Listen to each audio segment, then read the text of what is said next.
Olá, meus queridos, sou Raimundo Ferreira, sou advogado, sou paraibano e nesse vídeo eu venho falar um pouquinho para vocês sobre a prova da OAB e como foi minha preparação para prestar o exame de ordem, certo?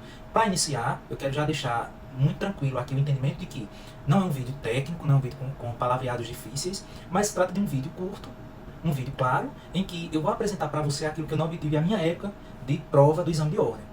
E para iniciar, é muito importante nós entendermos o que é a prova da OAB, certo? Que a prova da OAB é totalmente diferente de um concurso público, tem viés diferentes de aplicação de prova. Então a banca, atualmente, que elabora a prova do exame de ordem é a banca FGV, certo? E essa banca, a gente acaba criando um certo medo de prova de OAB pelos altos índices de reprovação, né? A gente ouve muito falar que tem pessoas que tentaram 3 vezes, 4 vezes, e que isso deve ser respeitado, né? Cada pessoa tem sua peculiaridade, cada pessoa tem o seu ritmo de estudo, cada pessoa tem o seu método de estudo, que não necessariamente o meu método de estudo pode servir para você, né? É muito bom que eu, quanto candidato, respeite meu tempo, respeite minhas limitações e compreenda que o método que serviu para fulano e tal não necessariamente é o método que eu tenho que aplicar, e se eu não aplicar, eu não vou passar na prova. A gente cria essa mística em torno da prova da OAB e isso acaba prejudicando o nosso trajeto, né? Meu trajeto foi muitas vezes prejudicado pelo medo, pelo receio que todo mundo passava, eu não passo, que vem a incapacidade. Então, entendendo o que é a OAB, entendendo de que forma a OAB funciona, o exame de ordem para fazer parte do quadro dos advogados do Brasil,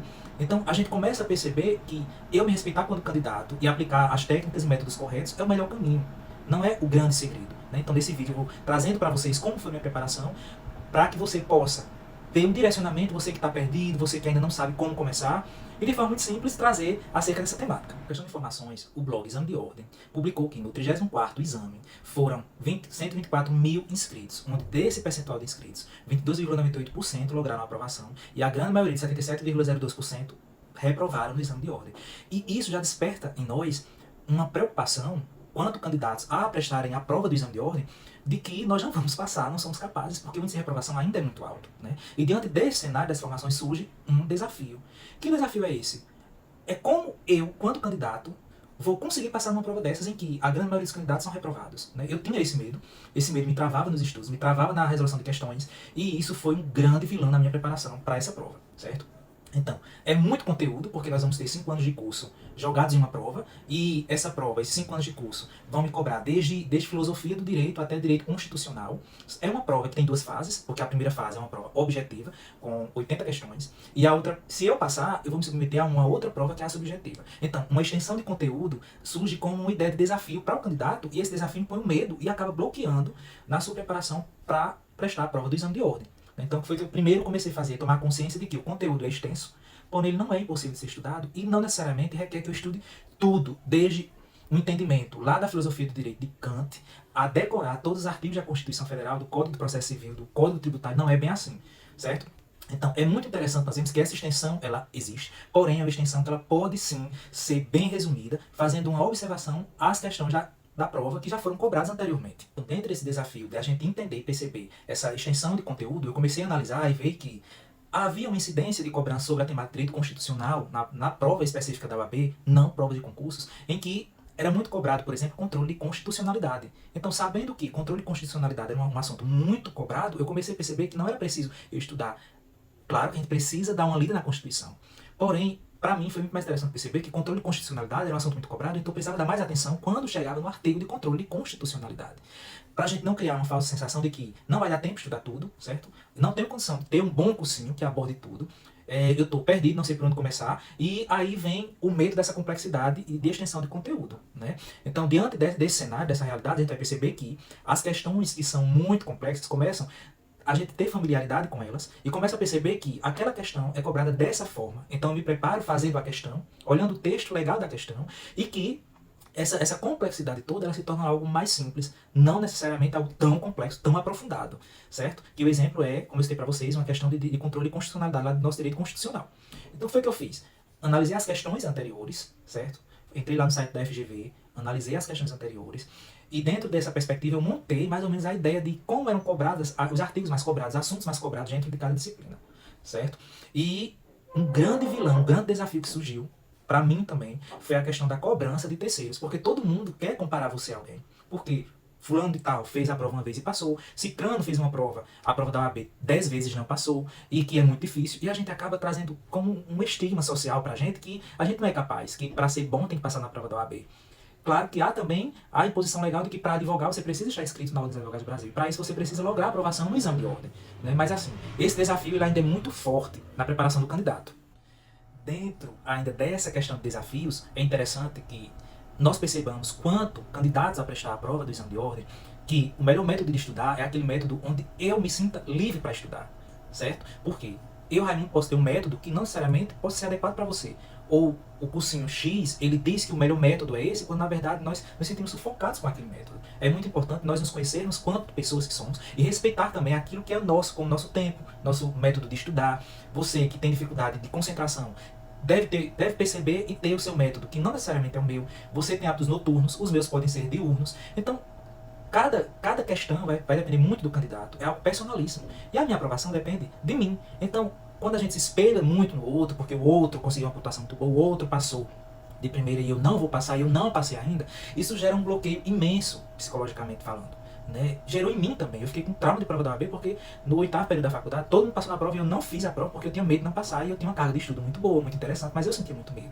Então quando a gente se respeita, quando a gente se conhece, isso faz muita diferença, certo? Então como estudar?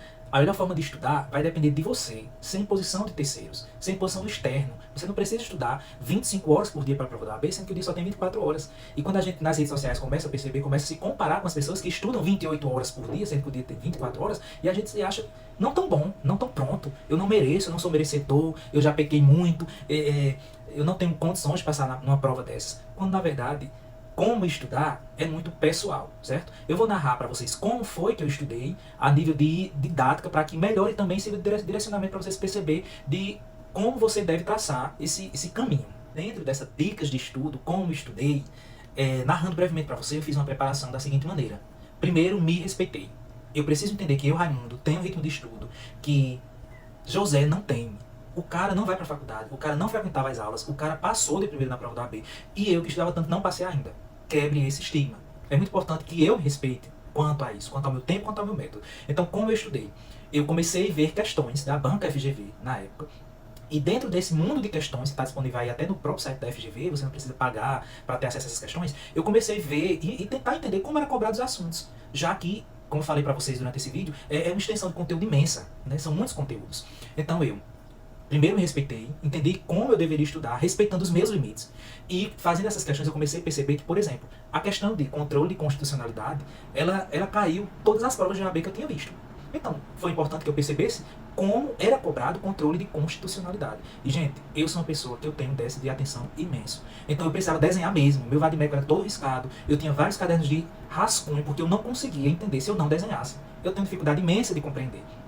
De entender, compreender. Então eu preciso de uma forma mais didática do mundo para conseguir perceber isso e conseguir entender o que é controle de constitucionalidade sem ter uma forma muito técnica, senão eu não conseguia compreender.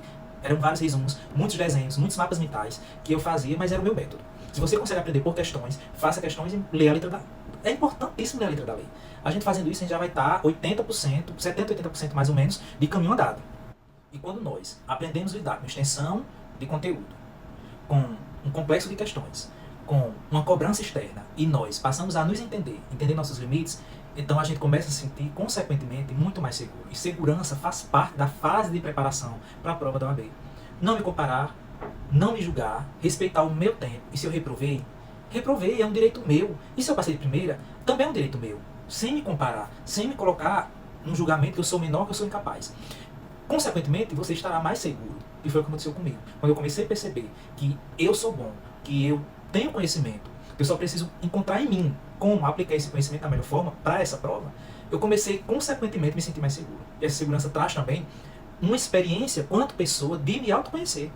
Então, durante esse percurso, vão lhe comparar, vão dizer para você que você não vai conseguir, que é muito difícil, que fulano tentou várias vezes, que Beltrano fez várias vezes. Ah, tu já fez 3 vezes a prova do AB? Porque são perguntas que surgem. E eu vou dizer para vocês, isso me adoecia. Quando alguém dizia assim, Raimundo, você é muito assunto, tu ainda não fizesse a prova do AB, eu me sentia um lixo, inconscientemente. Eu não externava, mas me sentia muito prejudicado, certo? Então quando a gente se blinda contra isso, entende que o nosso tempo é um tempo nosso, deve ser respeitado, que é um direito nosso, é uma escolha nossa. O meu método é um método que é meu. Claro que pode servir de exemplo para outras pessoas, mas não imposição de como deve ser feito. A gente começa a colher os resultados e começa a perceber também que vão começar a dizer, foi muita sorte. você teve sorte passar na prova da OAB, que a prova da OAB é muito difícil, que você é um sortudo, e não é bem assim, não é sorte.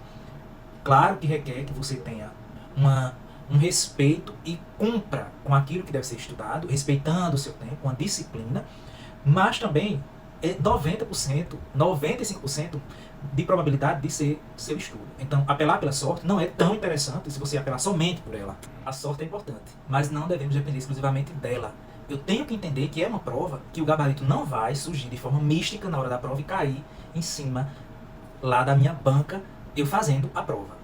É importante eu entender que 95%, 98% é o meu estudo, é o meu esforço. Então, fazendo esse caminho desde a minha insegurança, o meu medo, a minha vergonha de dizer que eu não passei na prova da OAB, até o dia da solenidade da sua carteira de OAB, do seu recebimento perante a sociedade, que você se torna advogado, o conselho reconhece você como advogado, que você faz jus às prerrogativas, é um caminho que requer muita dedicação, muito sacrifício e muito respeito aos meus limites, aos seus limites. Então não admita que nessa fase, nessa preparação, você seja comparado a quem passou de primeiro, comparado a quem nunca passou ou comparado a quem não vai passar.